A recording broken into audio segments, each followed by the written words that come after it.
ആദ്യമായിട്ട് വീരമൃത്യു വരിച്ചിട്ടുള്ള രാമചന്ദ്രന് എൻ്റെ ആദരാഞ്ജലികൾ.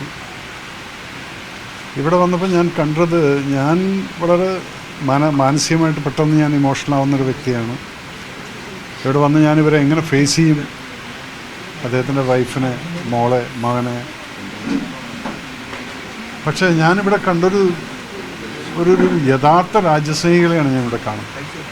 അമ്മ എഴുന്നേറ്റ് നിന്നിട്ട് അദ്ദേഹത്തിൻ്റെ പ്രിയപത്നി എഴുന്നേറ്റ് നിന്ന് ഭാരത് മാതാക്ക് ജയ് എന്ന് പറയുന്നു. നമ്മൾ കെട്ടിപ്പിടിക്കുമ്പോൾ കരച്ചിൽ നിർത്താൻ പറ്റുന്നില്ല, പക്ഷെ അവരെന്നോട് പറയണം കരയില്ലേ.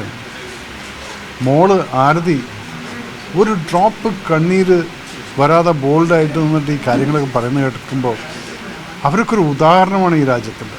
ഇതുപോലുള്ള മക്കളെ വളർത്തിയിട്ടുള്ള ആ അച്ഛൻ നമ്മളെ വിട്ടു പോയിരിക്കുന്നു എന്ന് പറയുമ്പം അത് ശരിക്കും എനിക്ക് ഉൾക്കൊള്ളാൻ പറ്റുന്നില്ല. ബിക്കോസ് ഇത്രയും ബോൾഡായിട്ട് മക്കളെ വളർത്തിയിരിക്കുന്നു, ഭാര്യനെയും വളർത്തിക്കൊണ്ടുവന്നിരിക്കുന്നു. അവരെയൊക്കെ കാണുന്ന സമയത്ത് പറയുന്നത് നമ്മൾ ഓരോരുത്തരും ഇതുപോലെ ആയിരിക്കണം. മറ്റതുണ്ട് ഗൃഹനാഥനങ്ങ് പോയി എന്ന് പറയുന്ന സമയത്തുണ്ടാവുന്ന വേറെ നമുക്ക് ചിലപ്പോൾ ആ സിറ്റുവേഷൻ ഫേസ് ചെയ്യാൻ പറ്റില്ല. പക്ഷെ ദേ ഷോക്ക് മീ. ആർതിയുടെ ആ ധൈര്യം കണ്ടിട്ട് I really saluted her. Aarthi അവിടെ ചെയ്തിട്ടുള്ള പ്രവൃത്തികൾ മുഴുവൻ കാണുന്ന സമയത്ത് this family deserves a real gallantry. അങ്ങനെയുള്ളൊരു സംഭവമാണ് അവർ ഇവിടെ ചെയ്തിരിക്കുന്നത്. ഇന്നലെ ഇവിടെ MLA ആരോ പറഞ്ഞു എന്ന് ഞാൻ കേട്ടായിരുന്നു.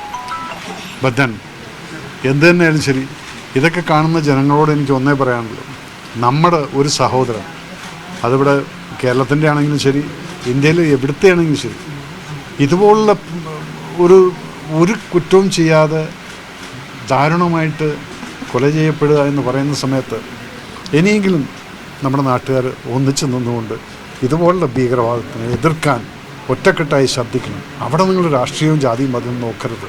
ഇത്രയും എനിക്കിവിടെ പറയാനുള്ളൂ. I really salute this family. എനിക്ക് എന്നെ ഒന്നും പറയാനില്ല സത്യം പറഞ്ഞു. Really moved to see the family. Thank you so much. Thank U.